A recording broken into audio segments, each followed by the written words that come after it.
வேலுண்டு வினையில்லை, மயிலுண்டு பயமில்லை. வேல்வேல் முருகா, வெற்றிவேல் முருகா. என் அன்புச் செல்வமே, இப்பொழுது உன் மனம் உழன்று கொண்டிருக்கிறது.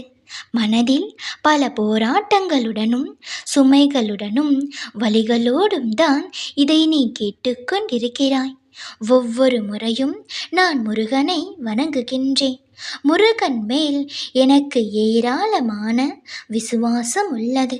முருகனை தினமும் மனதில் நினைத்து வழிபடுகின்றேன். இருந்த பொழுதிலும் துக்கமும் கஷ்டங்களும் வராமல் இருப்பதில்லையே. என் கர்மாவை நானே அனுபவிக்கும் போது, என் கர்மாவை நான் அனுபவித்துதான் தீர வேண்டும் எனும்போது, முருகனை நம்புவதால் என்ன பலன் இருக்கிறது என்ற எண்ண ஓட்டங்கள்தான் இப்பொழுதெல்லாம் உனக்கு அடிக்கடி தோன்றுகிறதல்லவா? இந்த உன் எண்ணங்களை நான் சரி என்று சொல்ல முடியாது தங்கமே. என் அனுகிரகத்தால் இந்த பிறவியில் என்னை நீ ஆராதிக்கிறாய், என்னை வணங்குகிறாய்.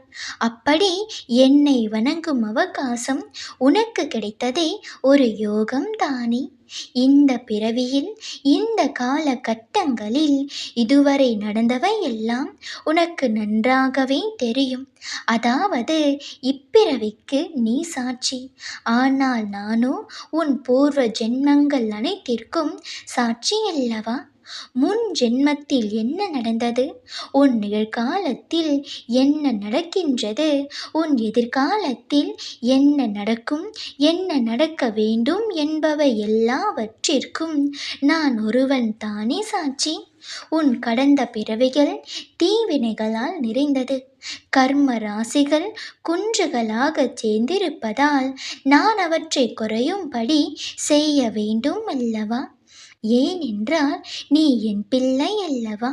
சரி, இப்போது உன் கேள்விதான் என்ன? பூர்வ ஜென்மத்தின் சுக துக்கங்களாக இந்த ஜென்மத்தில் வந்து கொண்டிருக்கிறது. நான் செய்த கர்ம வினைகளை நானே அனுபவித்து கொண்டிருக்கின்றேன். இதில் கடவுள் என்ன செய்துவிட முடியும்?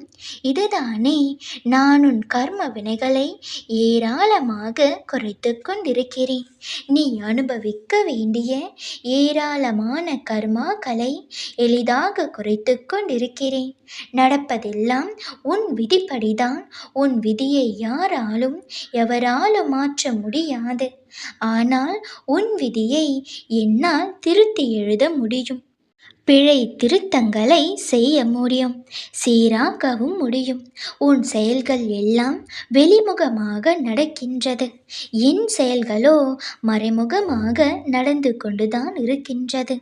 அதை தெரிந்து கொள்ள முடியாமல், புரிந்து கொள்ள முடியாமல் என்னை நிர்பந்தித்தால் நான் என்ன செய்ய முடியும்? உன் கர்ம வினைகள் எல்லாம் கரையும் வரை நீ காத்திருக்கத்தானே வேண்டும். உன் கர்ம வினைகள் கரைந்தவுடன் யோகம் தானே கைகூடும். அதுவரை சற்று பொறுமையோடு காத்திரு. நிச்சயம் நற்பலன்களை உனக்கு நானே தேடி வந்து கொடுப்பேன். நம்பிக்கையோடே இரு. யாமிருக்க பயமேன். வேல்வேல் முருகா, வெற்றிவேல் முருகா.